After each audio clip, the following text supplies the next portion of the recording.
Whether you're selling a device and you're trying to verify that iCloud has been removed, you've already sold it and the new owner is on you because iCloud wasn't removed, or if you're the buyer and you need a video to send the original seller on how to remove iCloud, this is the video for you. The first thing you're going to want to do is to get any kind of computer, really. So I'm going to be using an iPad because it makes it easier to film, but we're going to want to go into Safari, and then you want to go to iCloud.com.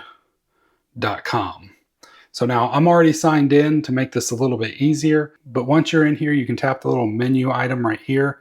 Then you're going to want to go to Find My. So once you are in here, it's going to ask you possibly to re-log in. I'm going to log in with passkey, and I'm going to have to sign in with my face. And now that I'm in, I can see all my devices on the side. Even my family's devices are showing up in here because we share the iCloud account. But let's say I have this iPad mini and this is the device that I sold and I no longer want it on my account. So I have the option to erase this device or remove this device. In this case, I've already erased it. You can still do that, but removing the device will also go through that whole process. So I'm going to click on Remove Device.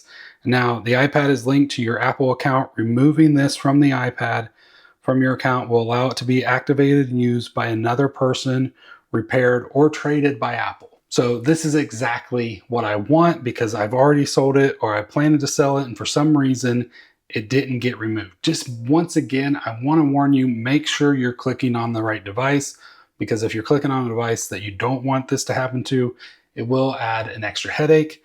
But right here, I can go ahead and click remove. I have to put my password in again. And now I can say remove device. So now this has gone through the process. You can see it no longer shows up on the side here, which means it has been properly removed. If that new owner has already contacted you, you can contact them back, tell them to give it a couple minutes and then make sure that they get it on Wi-Fi. It will register that it has been fully removed and they'll be able to set up that new device. Or if you've already erased your device and you haven't sold it yet, you are now safe to sell that device with no issues. If this video has helped you out at all, please hit that subscribe button. Can't wait to see you in the next one. God bless.